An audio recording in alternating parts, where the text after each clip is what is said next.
Muy bien, Alberto Cortés narra la historia de este padre que puede reconocer la confianza en su hijo cuando el hijo comienza a crecer y el árbol es testigo de este tránsito de la infancia hasta que llega a la adultez.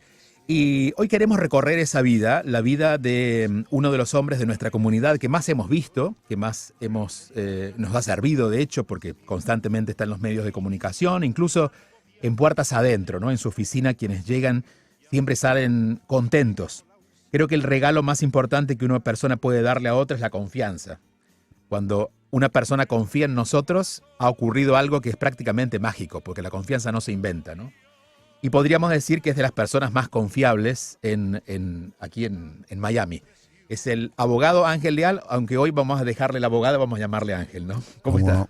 Julio, muy bien, la verdad, mira que yo hablo y me has dejado sin palabras con ese recibimiento. Usted habla muy bien, usted es un gran comunicador además. Bueno, tengo buenos amigos que me cuidan bastante en los medios, incluyéndolo usted. Muy bien. Y sinceramente me siento muy honrado por las palabras tan bonitas que me presentó. Queríamos contar su historia porque de alguna manera también es la historia de todos, ¿no? La historia de padres que han venido no porque quisieron, sino porque tuvieron, y eso cambió la vida. Cuéntenos, entiendo su abuelo trabajaba en la Coca-Cola en Cuba.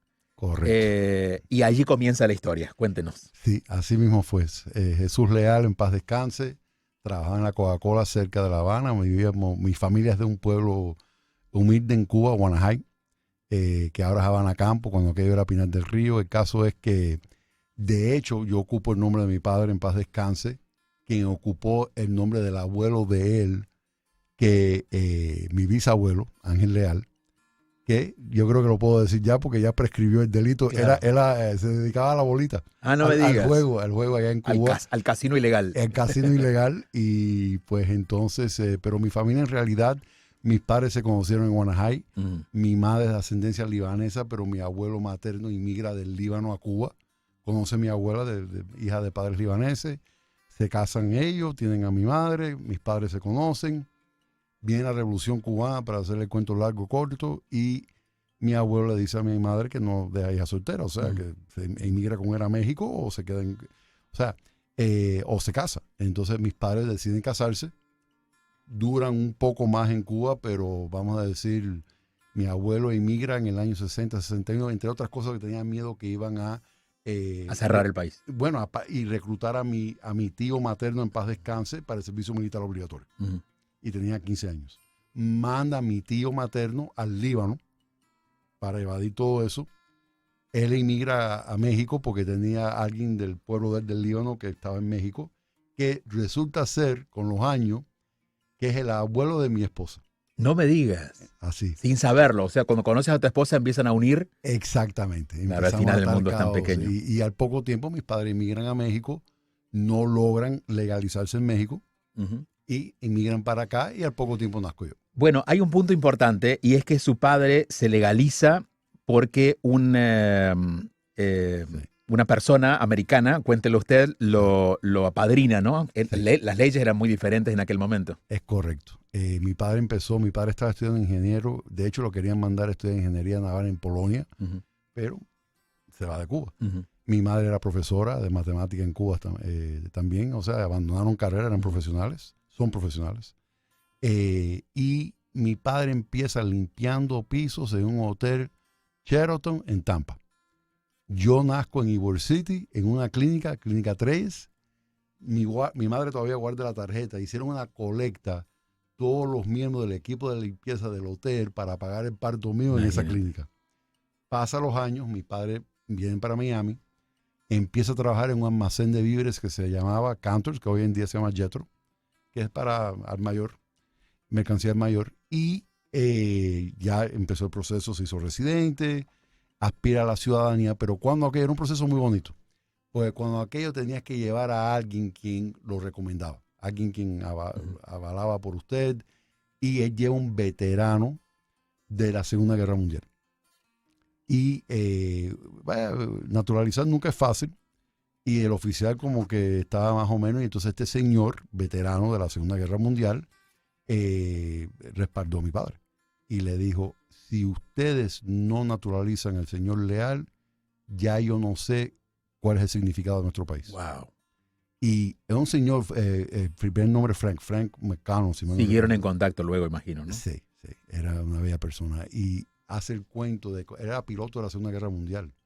Y por los nervios de ser piloto en combate, cuando él se quitaba el casco de piloto, se le iba todo el pelo. Wow. Y él hacía ese cuento. Entonces él dice, yo sacrifiqué por este país precisamente para personas como el señor Leal tener oportunidad de permanecer aquí. Bueno, él se sacrificó por sus padres y sus padres se sacrificaron para darle este camino a usted. Sí. El sacrificio o el darlo todo o el confiar y darlo todo, yo creo que es un elemento fundamental para cualquier inmigrante. Sí. Curiosamente, usted termina sentado escuchando historias, ¿no? De las muchas historias. Pero ¿cuál fue de parte de sus padres la historia que ellos le contaron? Esto fue lo que se fue enterando después, pero ¿qué contaban ellos de ese? ¿Lo contaban con angustia? ¿Lo contaban con orgullo? El haber salido de Cuba y el haber llegado. Ambas cosas. La angustia de no saber si iban a poder regresar a su tierra natal, porque ellos amaban a Cuba y tenían buena vida en Cuba. De hecho, mi abuelo materno, en paz descanse, era una persona con varias propiedades, negocios. Le interviene la tienda en nombre de la Revolución Cubana, el dependiente de toda la vida de la tienda, que era como un hijo para mi abuelo. ¿Okay? Entonces, esas historias eran muy conmovedoras. De traición. Sí. Bueno, después se vieron con los años y se perdonaron y se abrazaron, porque en realidad, en el medio de ese tumulto, las personas se dejan llevar por las masas y después no pueden reflexionar hasta años después. Claro. Y es muy difícil. Y el caso es de que yo creo que ellos siempre conservaron la idea de poder regresar a una Cuba libre. Lastimosamente, en ese camino, pierdo a mi padre, pierdo a ambos abuelos, de ambos lados. Mi madre, gracias a Dios, está viva, pero ninguno de ellos pudieron lograr a regresar a Cuba. De hecho, yo nunca he pisado tierra cubana. Ni lo haría. Por haría. decisión, ¿no? Primero por decisión, por convicción. Y segundo porque considero que corro peligro, porque tengo entendido de que... Claro. Está en la lista. Yo formo parte de la mafia de los abogados de inmigración cubanos acá en el exilio. Así que... Y muchas veces por aportaciones en Radio Martí, cosas así, donde he hablado en contra del régimen. Claro. ¿Y hasta qué punto esa historia lo lleva a usted a dedicarse a la abogacía? Total. ¿Sí? Fue total. En el tercer grado era el día de escoger carrera, o sea, Career Day. Eso es de 10 años, ¿no? Sí. Y yo le pregunto a mi padre, Pipo, ¿qué piensa que debo de estudiar? Y dice, abogado. Y dije, ok. Porque entre otras cosas me gustaba andar en traje siempre, hasta de muchacho. Muy bien, menos mal. Entonces, pero como creo que era el sueño de mi padre. Y por la experiencia que él había pasado, claro, en aquel momento yo no entendía, no tenía uso de razón para entender la motivación de mi padre, pero así fue y desde el tercer grado yo estaba decidido que quería ser abogado. Estudió en Miami Senior High School. En Southwest Miami Senior High School. Y bueno, de ahí viene una beca, va, ¿no? Universidad de Miami primero. Sí, tuve la suerte y el honor de ganar el Silver Knight Award en la secundaria, que es del Miami Herald, en debate, discurso y debate. Bueno, ahí venía el comunicador también. Bueno, sí, de cierta manera, y gracias a eso me dan una beca para estudiar en la Universidad de Miami. Tuve la oportunidad de ir a otras universidades, pero quise estar cerca de mis padres y me quedé en la Universidad de Miami. Me encantó hasta que me tocó estudiar Derecho. Y luego Georgetown. ¿Cuánto siente que impactó el dolor o el sufrimiento de sus padres para poder comprender hoy a los clientes? Hay una sensación de quienes vemos su carrera de lejos, de que usted no tiene clientes sino pacientes, ¿no? De que las personas llegan y hay un nivel de compasión que usted tiene que no tiene que ver con la abogacía, sino con algo más allá que ha desarrollado. Bueno, gracias por sus palabras. Trato de que sea así. Yo considero que la empatía es la calidad más importante que puede tener un profesional. Y ponerse en el lugar de la persona y poder entender por lo que está pasando ese cliente, que en realidad lo trato de ver como amigo. De hecho, yo muchas veces me critican muchísimo, ¿no? Porque me demoro muchísimo en la consulta. Me gusta conversar, me gusta conocer a la persona, me gusta entender de dónde vienen, cuál es su meta, qué están buscando, por qué están en este país. Y en gran parte atribuyo mucho de eso también a mi tío materno, en paz descanse, David Moisés, que era psiquiatra. Bueno. Yo de adolescente iba a las rondas con él, participé en muchas tareas profesionales de mi tío, y no que yo sea psicólogo ni psiquiatra, pero aprendí mucho, de él escuché mucho. Entonces esa sensibilidad, esa empatía, creo que lo aprendí de él.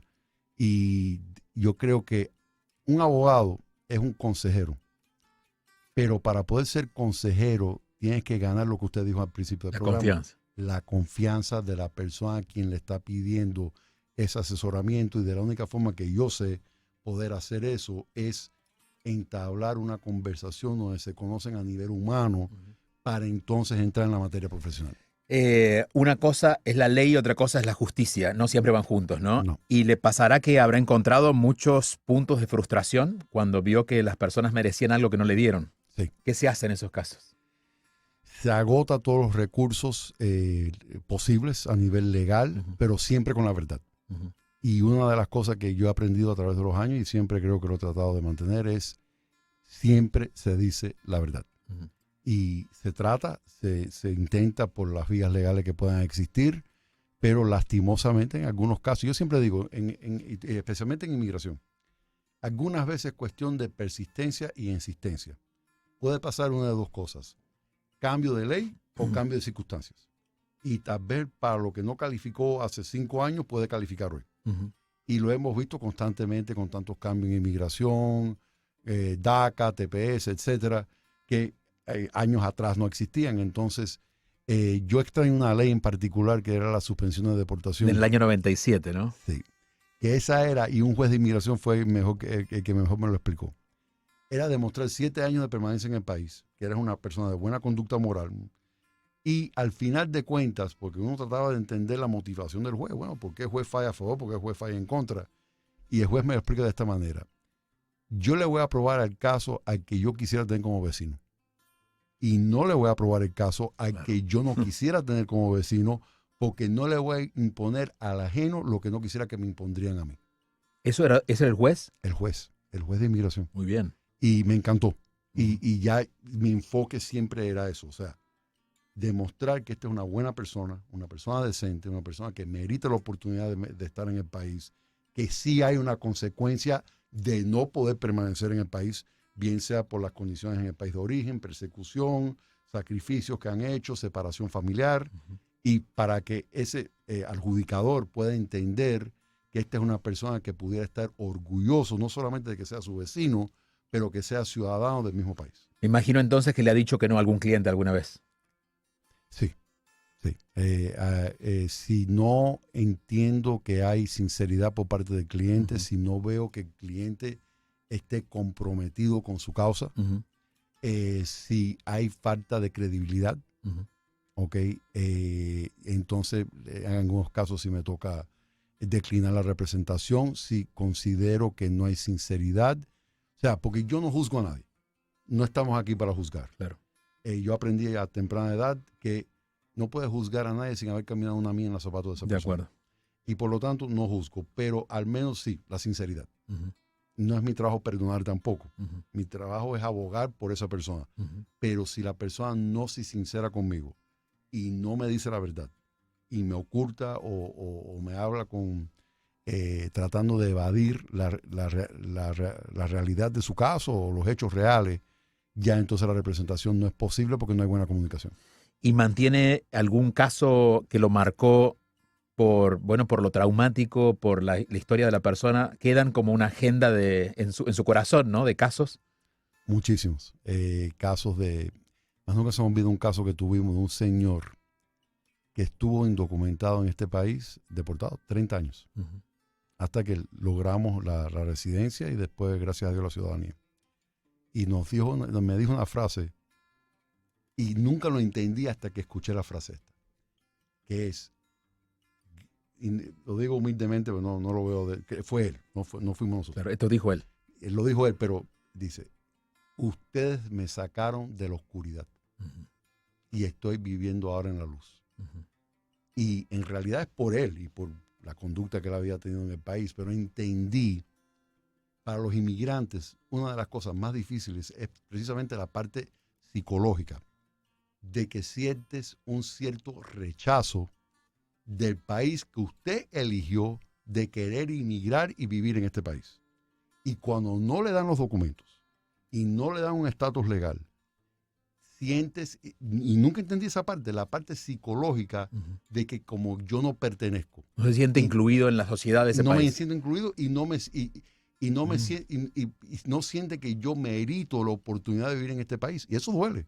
Claro. Y eso duele. Claro. Es como un rechazo de una persona, imagínate, de un país. Exactamente. Y sobre todo con épocas que hemos vivido con la retórica anti-inmigrante. Entonces, encima de que tienen que lidiar con el reto de querer legalizarse, sentir psicológicamente el rechazo de que el país que usted elige no lo está aceptando y no le está legalizando, aparte de escuchar la retórica anti-inmigrante que escuchamos en varias oportunidades. Con respecto a eso, ¿cómo se siente?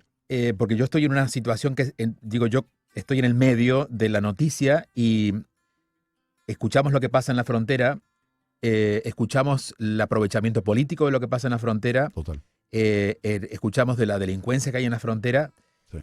Pero también entendemos que son seres humanos, engañados o no, que están viviendo en un extremo de vida que no quisiéramos estar allí. Es correcto. Qué difícil, ¿no? Total. Y es balancear los intereses de la seguridad fronteriza, que la necesitamos como país, pero por otro lado la parte humana, de que son seres humanos que están buscando mejor vida y que probablemente cualquiera de nosotros, estando en circunstancias similares, haríamos exactamente lo mismo. De hecho, sé de personas que entraron con las mismas circunstancias, de la misma manera, y tienen sus papeles, y son ciudadanos americanos, claro. Y sin embargo condenan a los que intentan hacer lo mismo que hicieron hace 2 o 3 décadas atrás. Sí. Entonces, hay un... es una palabra fuerte, hay un gran nivel de hipocresía también en todo eso. Claro. Y la doble moral. Y no solo de la política, sino de la gente, ¿no? De la gente, porque se olvidan de dónde vienen. Y de hecho, los descendientes de esa gente, porque bueno, yo nací en este país. Bueno, pero ¿cómo usted nació en este país? Claro, ¿cómo llegó aquí? O sea, yo nazco en Estados Unidos de América cuando en realidad, por suerte geográfica, porque en realidad yo debía haber nacido en Guanajuato, Cuba. Claro. O pude haber nacido en México, dicho sea de paso. Y ha pasado por su mente pensar qué hubiera pasado con su vida si hubiera estado en Cuba, ¿sí? Constantemente. Sí. De hecho, sueño con eso. No me digas. Sueño con ir a Cuba sin nunca haberlo podido hacer y probablemente nunca haber... Bueno, no digo eso porque ojalá Dios quiera que un día venga el cambio, pero bueno, no, tengo 57. Y yo tengo ascendencia cubana-libanesa y yo nunca he estado en ninguno de los dos países. ¿Y en el Líbano también por decisión? En el Líbano por seguridad, y yo quise ir con mi abuelo, y al fallecer mi abuelo materno. Claro, se cortó el lazo. Y entonces hubiera ido con mi tío materno, porque hablaba árabe también, pero se me adelantaron los dos y en realidad no lo descarto, pero sí la situación es un poco insegura, y más ahora con el conflicto actual, entonces nunca tuve la oportunidad. Mi esposa es de ascendencia libanesa. Claro. Sí, estábamos hablando de eso, sí. Y entonces, pero ella nunca ha ido al Líbano tampoco. Así que, entonces uno extraña, porque son sus raíces. Y de hecho yo disfruto ir a México mucho, porque sí veo mucha cultura libanesa y me entusiasma poder estar en un lugar donde al menos, y tengo muchos parientes de origen libanés que viven en México, y me encanta compartir con ellos y disfrutar un poco de la cultura que de cierta manera me corresponde, que nunca he podido vivir a plenitud por el tema de la inmigración. Claro, bueno, una de las heridas, vamos a llamarle así psicológicamente, de emigrar es este corte de raíz, que en general los seres humanos no estamos listos. Es como si le sacaras a un hijo a su madre, allá lo que se cortó allí, aunque tenga el buen recuerdo, pero de todas maneras, ¿no? Así es. Y quizás eso sea lo más grave que le toca a usted lidiar, porque la ley es la ley y pero lidiar con la experiencia humana, el sufrimiento humano debe ser lo más complejo. Sí, la separación familiar indiscutiblemente es lo más difícil de todo esto. Y entonces la burocracia, los tecnicismos, los enormes tiempos de espera, prueba la paciencia de cualquiera. Prueba la paciencia de cualquiera. Y sobre todo el desespero si el ser querido está en un lugar donde puede estar corriendo peligro o necesidad. Claro. Y es muy difícil. Usted que ha visto, ¿cuántos? 30 años, ¿no? De ejercer 30 de ejercer. Bueno, con todo lo que ha cambiado, ¿siente que el sistema ha ido mejorando? Considerando que también se ha complicado la emigración. Digo, esto, por ejemplo, de la frontera es algo nuevo.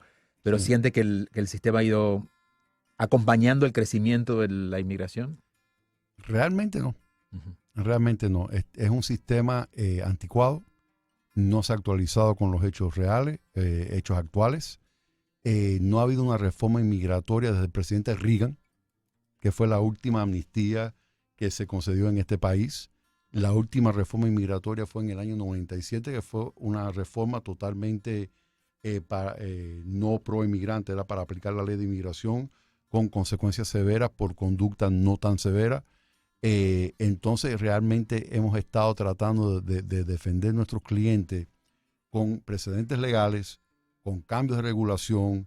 Cada vez que hay un cambio de gobierno es un cambio total en la forma en que tenemos que ejercer inmigración, porque como es derecho administrativo, mucho se basa en la política actual y los cambios administrativos que cada gobierno impone en el sistema de inmigración, pero se ignora en todo eso la parte humana y la falta de un acuerdo bipartidista para tratar de llegar a una solución razonable sobre el tema de la inmigración y particularmente para los que llevan muchos años en el país, para los tepecianos, para los soñadores.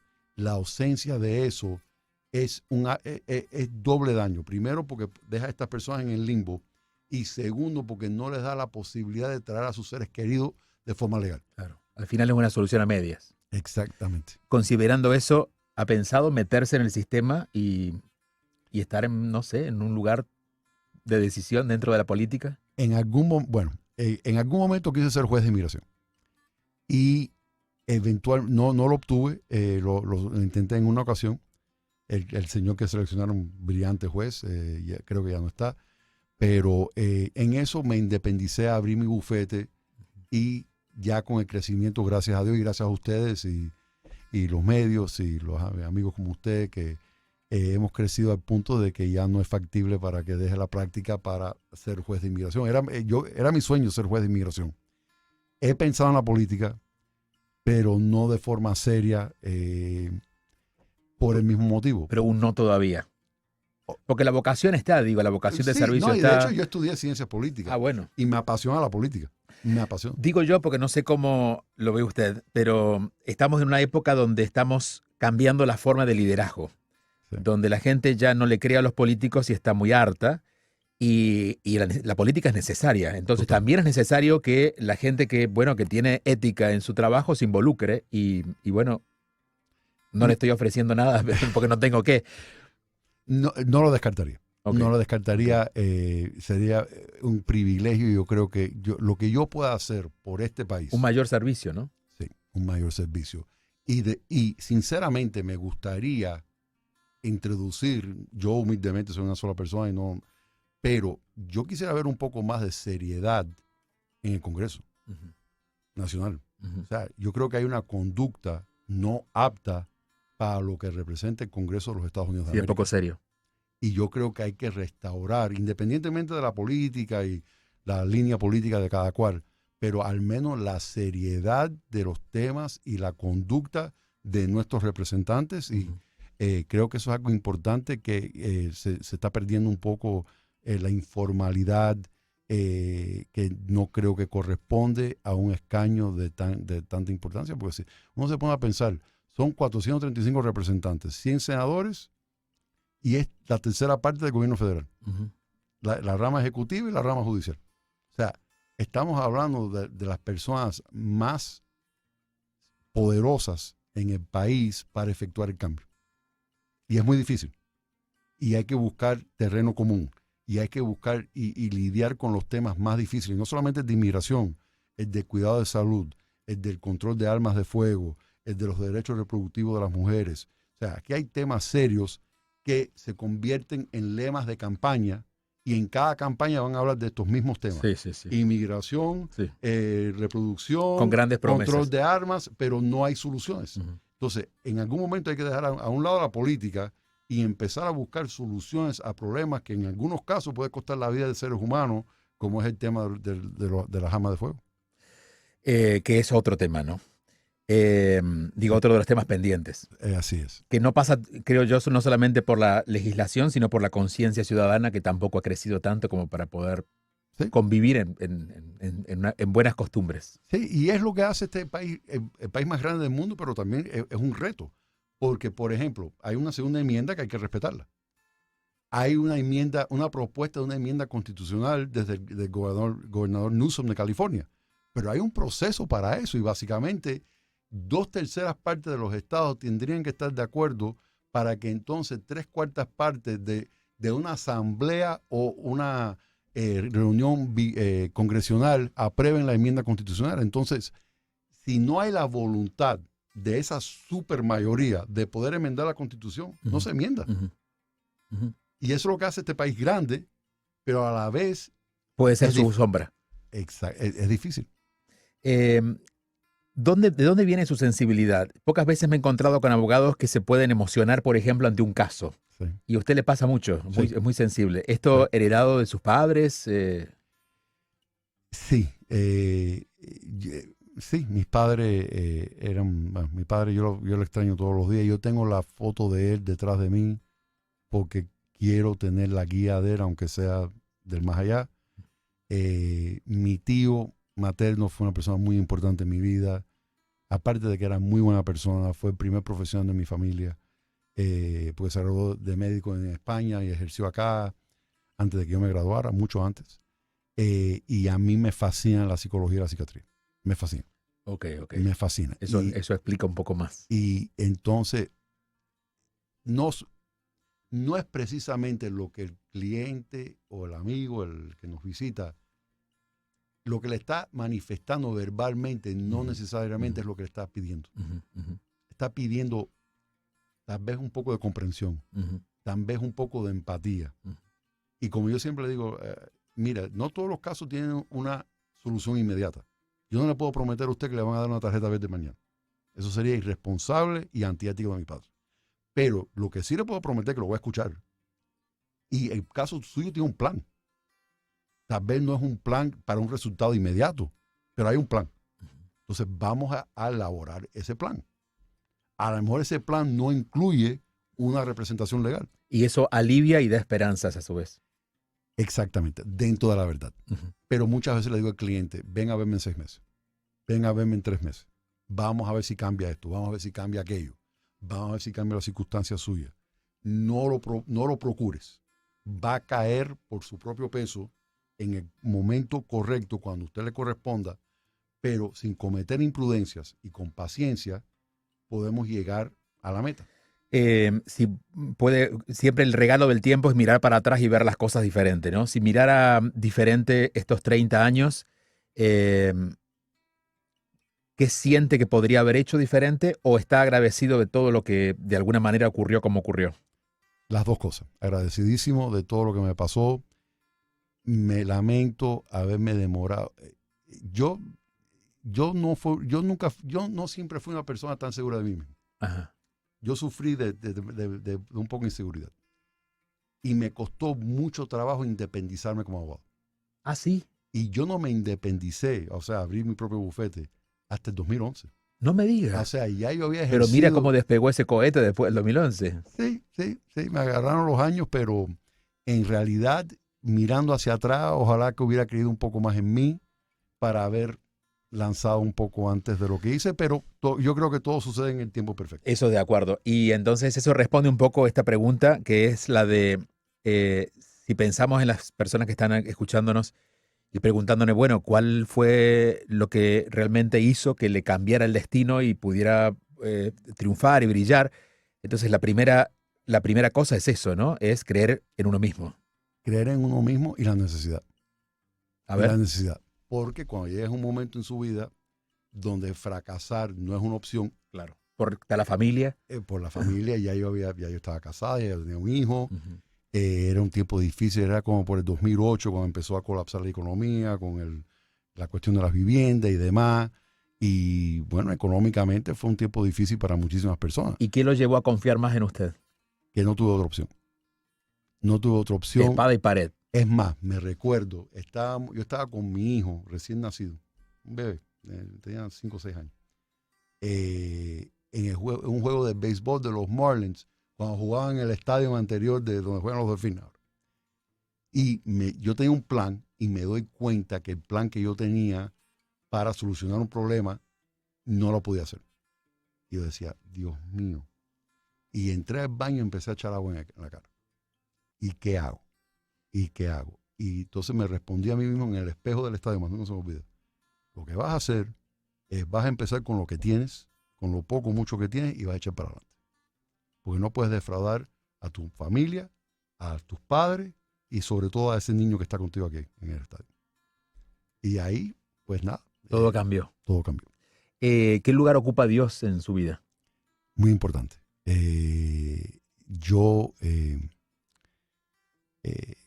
Yo trato de meditar mucho y muchas veces yo no tomo decisiones sin meditar, reflexionar, después de entrar en un periodo de tranquilidad y conversar con Dios. Y conversar con Dios y tratar de escuchar lo que Dios me está transmitiendo. Y créenlo, una que otra señal le va a mandar. Puede ser una señal de la naturaleza, puede ser una presunta coincidencia, claro, que nunca es una coincidencia, claro. Es una señal y me ayuda a decidir temas fuertes. Dios habla de muchas maneras. Así es. Abogado, bueno, se nos hace corto el tiempo, quisiera escucharlo más.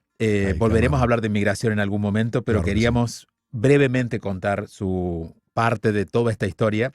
Es muy inspirador siempre escucharlo, es muy generoso siempre con la audiencia. Yo siento que lo que usted recibe es lo que ha dado, es un premio a lo que ha dado. Entonces, no sé si esta sensación de justicia la tiene con la vida o siente todavía que la vida puede darle más. No, yo lo que siento es una gratitud enorme con la vida y un agradecimiento profundo, pero sí creo que yo puedo aportar más a la comunidad y a las personas que confían en nosotros para tratar de salir de la sombra. Lo esperamos en la política. No sé, espero. No, dejemos que Dios lo guíe. Exactamente, exactamente. Y sí, rápidamente quiero decir, he disfrutado muchísimo esta entrevista, pero sobre todo, no es por el espacio que me has dedicado, es porque es vos. Gracias. Y eres una persona que yo admiro tanto. Eres un gran comunicador, un gran motivador, una persona espiritual. Y créame que yo le escucho mucho. Gracias, abogado. Y yo me guío en muchísimas ocasiones y he aprendido muchísimo de los mensajes que usted emite diariamente, que me han servido de mucho. Es mutuo, es mutuo. Muchísimas gracias. De verdad, un honor para mí. El abogado Ángel Leal al final del día.